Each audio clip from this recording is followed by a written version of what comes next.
A lot of times when people think about spiritual-based sexuality, they think of various tantric methods, which have a lot to do with the position of your body and your breathing, and it's very mindful, a conscious approach to intimacy.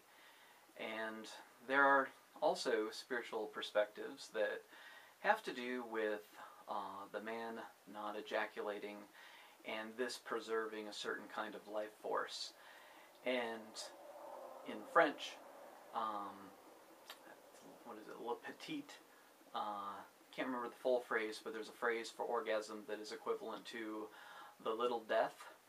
And I personally don't like to conjoin the concept of death and intimacy together.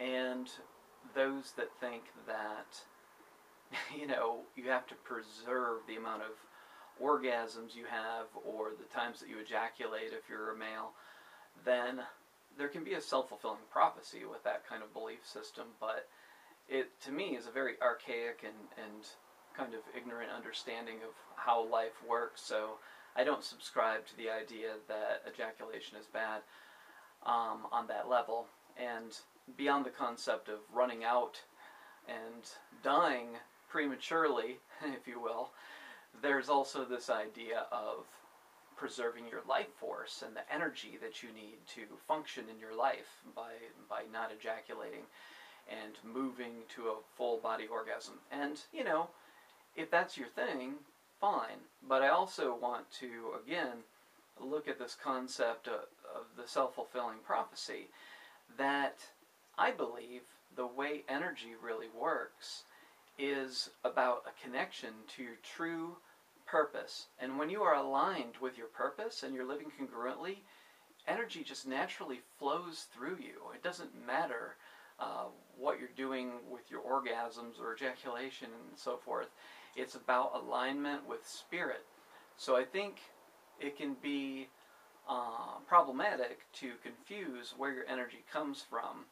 And one of the perspectives that comes from a more contemporary spiritual viewpoint is the work of David Data, who has written books such as Finding God Through Sex.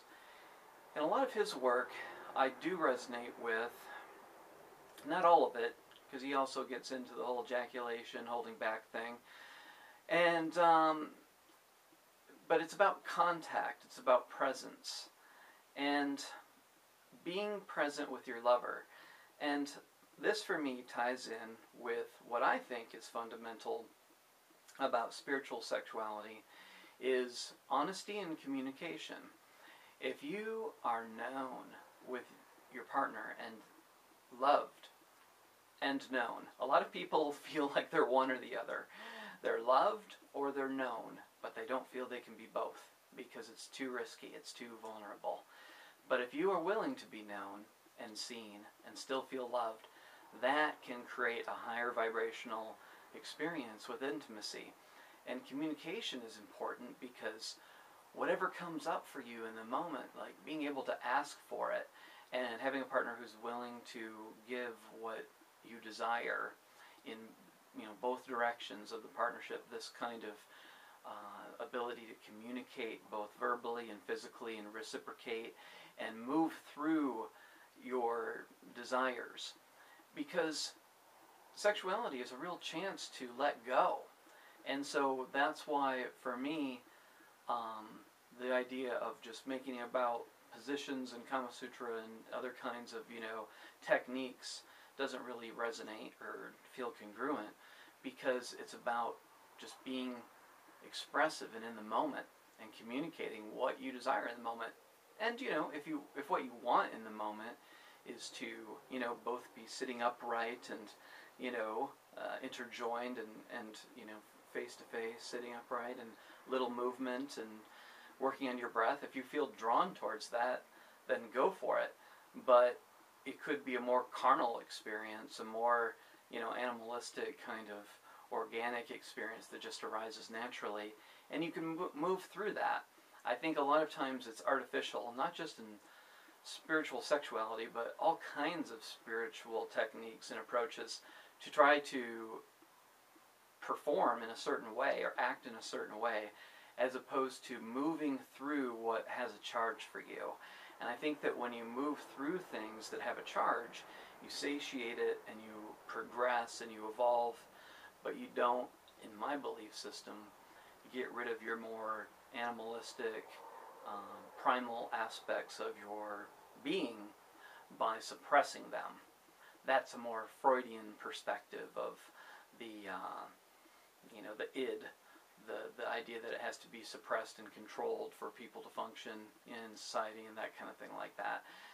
And speaking of Freud, one of his contemporaries was named Wilhelm Reich, and he studied sexuality quite a bit.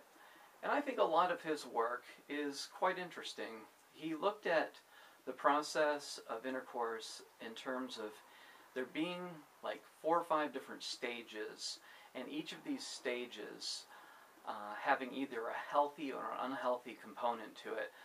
For example, first stage could be looked at as foreplay. Whether or not I believe, this is my interpretation. I'm going to take his basic concept and then just add my own perspective as well. Foreplay can be tender and contactful and gentle. That's helpful, and the healthy if it's that way. It's unhealthy if it's more rigid or forced or, insensitive. And then there is penetration / a building period of, moving towards orgasm. And if that is relaxed and comfortable, again, that's healthy. If it feels like there's a blockage or something's uncomfortable, either emotionally or physically, that's an unhealthy sign to it. And then orgasm can be looked at as either open and free and full, expressive, and releasing, or it could be kind of tight and restricted, if you're not energetically aligned and in flow, you can miss out on the full experience of that release. And then next stage being more the afterplay and the holding and comforting and feeling relaxed. And if you don't feel relaxed after intercourse, then that can be related to negative associations, and that needs to be worked through and talked through with your partner and just really understood more fully.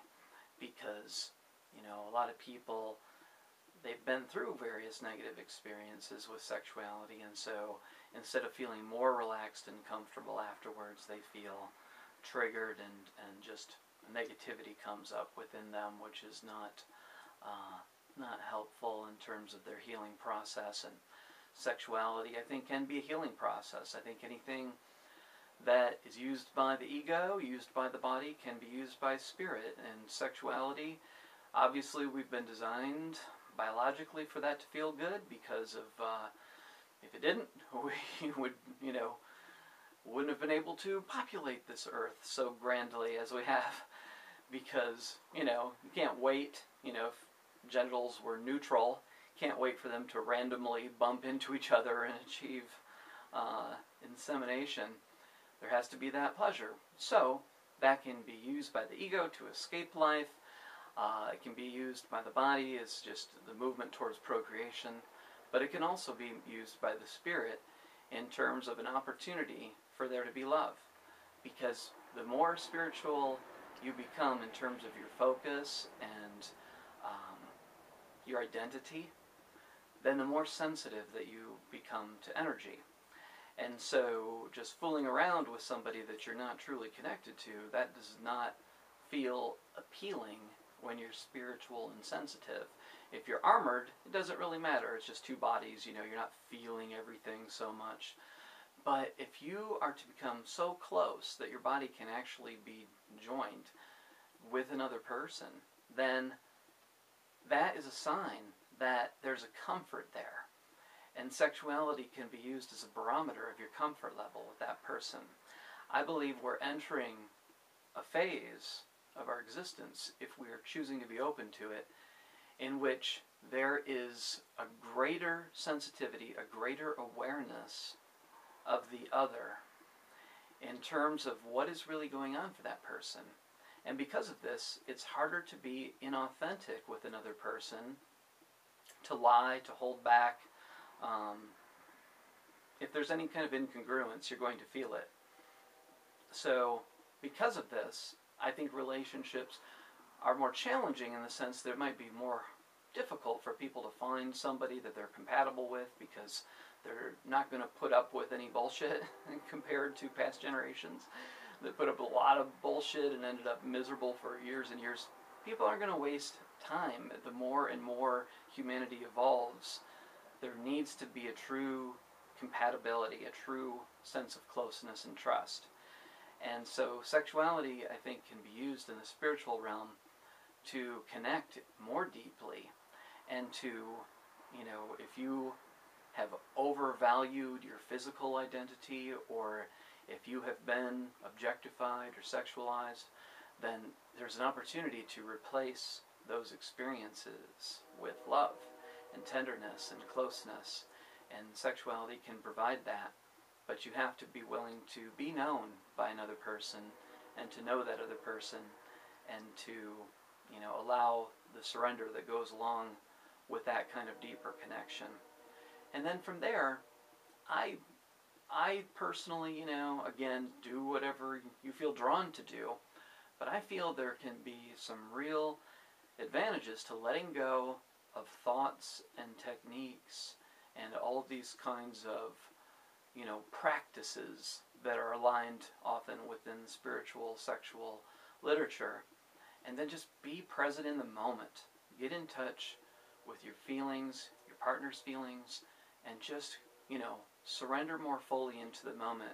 Don't get into your head so much with techniques. It's about presence, being seen, having eye contact, paying attention to subtleties, and just going with the feelings. It's an opportunity to get out of your head and, you know, have a more emotional, physical, and spiritual experience, as opposed to the heady experiences that dominate a lot of our days in this information-driven world. Thanks for listening.